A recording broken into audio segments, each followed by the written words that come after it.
नमस्कार मित्रों, आप देख रहे हैं सिटी तहलका। हरियाणा में भाजपा की नायब सैनी सरकार के सामने खड़ा हुआ संकट लोकसभा चुनाव के दौरान राजनीतिक हथियार बन गया है। 3 निर्दलीय विधायकों के कांग्रेस का समर्थन कर देने से सैनी सरकार अल्पमत में आ गई है। तो क्या वाकई सैनी सरकार लोकसभा चुनाव के बाद गिर जाएगी या फिर कांग्रेस लोकसभा चुनाव के बाद हरियाणा में सरकार गठन की तैयारी कर रही है? क्या उसे जेजेपी व निर्दलीय विधायकों का समर्थन बहुमत साबित करने के लिए मिल रहा है या भाजपा की सरकार के पास मौजूदा नंबर से कोई संकट नहीं है? यह सारी बातें क्या कोरी राजनीतिक फायदा लेने के लिए है या 3 विधायकों के कांग्रेस को समर्थन कर देने से सैनी सरकार पर कोई बड़ा संकट नहीं आने वाला है? जेजेपी को साथ लिए बिना कांग्रेस की सरकार बन ही नहीं सकती। इन सभी तथ्यों को आपको बिना किसी लाग लपेट के विस्तार से बताएंगे, लेकिन साथ में बताना चाहेंगे लोकसभा चुनाव के दौरान भाजपा की सैनी सरकार अल्पमत में हो जाने से एक चुनावी मुद्दा भी बन गया है। विपक्ष ने अपने प्रचार के दौरान भाषणों में कहना शुरू कर दिया है कि अल्पमत में होने के कारण सैनी सरकार कोई संवैधानिक निर्णय आगामी समय में नहीं ले सकती है।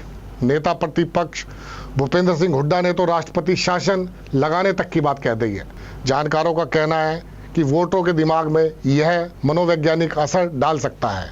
ऐसे में कांग्रेस का इस समय पर खेला गया दांव कहीं चुनाव को दिलचस्प करेगा, यह देखना होगा। लोकसभा चुनाव के चलने के दौरान राजनीतिक दलों की बयानबाजी व सरकार बचाने व बनाने की कवायद जारी रहेगी। आइए आपको विस्तार से समझाते हैं कि विधानसभा में इस समय पर गणित क्या है। हरियाणा विधायकों की कुल संख्या 90 है, जिसमें पूर्व मुख्यमंत्री मनोहर लाल खट्टर व पूर्व मंत्री रंजीत चौटाला चुनाव लड़ने के लिए इस्तीफा दे चुके हैं। इसलिए मौजूदा विधायकों की संख्या सदन में 88 है। मौजूदा समय में असेंबली में बीजेपी के 40, कांग्रेस के 30, दुष्यंत चौटाला की जेजेपी के 10, निर्दलीय 7, इंडियन नेशनल लोकदल का 1 व कुंडू की पार्टी एसजीपी के पास 1 विधायक है। सदन में बहुमत के लिए भाजपा व कांग्रेस को 46 विधायक चाहिए होंगे। इसमें जेजेपी का सबसे अहम रोल हो सकता है। अभी तक भाजपा को समर्थन दे रहे 3 निर्दलीय विधायकों ने कांग्रेस के भूपेंद्र सिंह हुड्डा की मौजूदगी में समर्थन दे दिया है। इन निर्दलीय विधायकों में दादरी से सोमवीर सांगवान, पुंडरी से रणधीर गोलन व नीलोखेड़ी से धर्मपाल गोंदर शामिल हैं। चौथे निर्दलीय विधायक बादशाहपुर से रविंदर के समर्थन की बात भी यहां से की गई, लेकिन वे यहां नहीं आए और ना ही उन्होंने कांग्रेस को समर्थन देने का कोई बयान दिया है।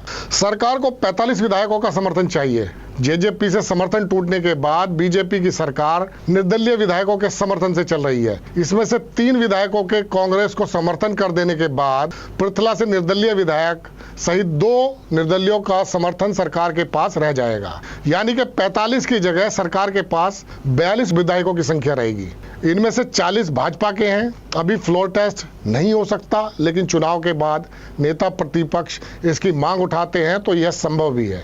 मौजूदा स्थिति में जेजेपी के 10 विधायकों में से 4 उसके साथ खड़े हैं और तकनीकी रूप से फ्लोर टेस्ट में वह उनके साथ नहीं जा सकते। ऐसे में भाजपा के पास सबसे आसान तरीका फ्लोर टेस्ट की स्थिति में यह है कि वह जेजेपी के अपने समर्थित विधायकों को अनुपस्थित करा दे, तो उसे बहुमत साबित करने के लिए 42 विधायक ही चाहिए होंगे। जेजेपी के विधायकों की 2/3 यानी 7 विधायकों के जरिए पार्टी तोड़वाकर भी वह अपनी राह आसान कर सकती है। इसमें कोई कानूनी अड़चन नहीं रहेगी। विधानसभा चुनाव में मात्र 5 महीने रह जाने पर भी कोई फार्मूला सरकार निकाल सकती है। ऐसे में सरकार के पास जेजेपी के विधायकों से समर्थन लेने का एक और रास्ता है। एंटी डिफेक्शन लॉ कहता है उसे 7 विधायकों का समर्थन चाहिए। वह जेजेपी के बागी हो चुके 7 विधायकों में से संभव है। ऐसे में भाजपा की सरकार गिराने की संभावना ना के बराबर लगती है। जिस तरह से मुख्यमंत्री का बयान इस सारे घटनाक्रम पे आया, उससे लगता है कि वह पूरी तरह से निश्चिंत हैं। उन्होंने कहा कि लोग जानते हैं कि किसकी इच्छा क्या है। कांग्रेस को जनता की इच्छाओं से मतलब नहीं है, उनको तो अपनी इच्छाओं से मतलब है। इसी तरीके से हरियाणा राज्य बीजेपी के प्रवक्ता जवाहर यादव ने कहा है कि कांग्रेस केवल भ्रम फैला रही है।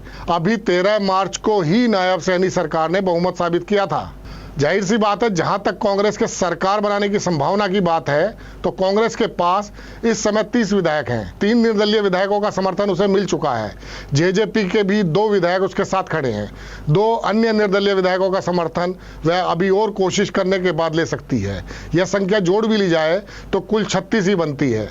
जो कि बहुमत के आंकड़े से 10 कम है। कांग्रेस के पास सरकार बनाने का एक और फार्मूला है कि वह सभी 10 विधायकों के साथ जेजेपी का साथ ले ले। और दुष्यंत चौटाला ने आज ये बयान भी दिया है कि वो सरकार गिराने में मदद कर सकते हैं। 10 विधायकों का समर्थन लेके कांग्रेस सरकार बना सकती है। कांग्रेस के लिए मुश्किल ही नहीं है, असंभव लगता है। वैसे राजनीति में कुछ भी होना संभव होता है। इन सभी विधायकों का समर्थन कांग्रेस ले भी लेती है तो राज्यपाल व विधानसभा अध्यक्ष के विवेक व अधिकार भी महत्वपूर्ण रोल अदा करेंगे। जाहिर सी बात है कि कांग्रेस को इसमें कोई रियायत मिलती नहीं दिख रही है, यानी कांग्रेस के लिए सरकार बनाने की संभावना ना के बराबर है। अभी आपको बताते हैं कि अगर भाजपा को फ्लोर टेस्ट में बहुमत साबित करना हो तो उसको 45 सीटों की जरूरत पड़ेगी। इन 45 सीटों का अगर हिसाब देखा जाए तो भाजपा के पास इस समय 40 सीटें, इंडिपेंडेंट की 2 सीटें हैं। अभी उन्हें 4 जेजेपी एमएलए समर्थन देने की बात कर रहे हैं। हालांकि कानूनी रूप से ये फ्लोर टेस्ट में शामिल नहीं हो सकते, लेकिन फिर भी अगर इनकी संख्या लगा लें तो ये 46 बैठती है, यानी कि बहुमत से एक ज्यादा। लेकिन एक रास्ता भाजपा के पास ये है कि अगर ये जेजेपी के 4 विधायक अनुपस्थित हो जाते हैं तो अनुपस्थित होने की स्थिति में उन्हें आंकड़ा चाहिए होगा 43 का। अगर ये 43 नंबर इन्हें चाहिए तो इनके पास 40 और 2 42 रह जाते हैं और एक विधायक का इंतजाम इन्हें करना होगा फ्लोर टेस्ट होने की स्थिति में। लेकिन जेजेपी के अनुपस्थित विधायकों की संख्या बढ़ाकर भी वो 42 तक पहुंच सकती है। फ्लोर टेस्ट के लिए कांग्रेस को क्या गणित बिठाना होगा ये भी समझाते हैं आपको। फिर से वही 46 नंबर बहुमत के लिए चाहिए होंगे, जिसमें से 30 कांग्रेस के पास है, 3 इंडिपेंडेंट हैं। अगर हम लगा लें कि 3 और इंडिपेंडेंट उन्हें समर्थन दे दें और इसके अलावा एक आईएनएलडी अगर लगा लें, वैसे संभव नहीं है, लेकिन एक आईएनएलडी और कुंडू की पार्टी का एक विधायक समर्थन दे देता है तो यह संख्या 38 बैठती है, यानी कि बहुमत से अभी भी 7 अंक कम। ऐसे में कांग्रेस के पास एक ही रास्ता बचता है कि जेजेपी का समर्थन। अगर जेजेपी का समर्थन वो ले लेती है और 10 विधायक एक मंच पे एक साथ आ जाते हैं भाजपा की सरकार गिराने के लिए, तभी कांग्रेस फ्लोर टेस्ट में अपना बहुमत साबित कर पाएगी समय आने पर। मैं जैसे पहले ही बता चुका हूं, सारी चीजें थोड़ी दूर की कौड़ी हैं, लेकिन तमाम संभावनाएं, कानूनी पहलू और इससे जुड़ी हुई जो तकनीकी जानकारी है वो आपको सिटी तहलका के माध्यम से हमने दी है। आपको यह स्टोरी कैसी लगी हमें कमेंट बॉक्स में जरूर बताएं। धन्यवाद।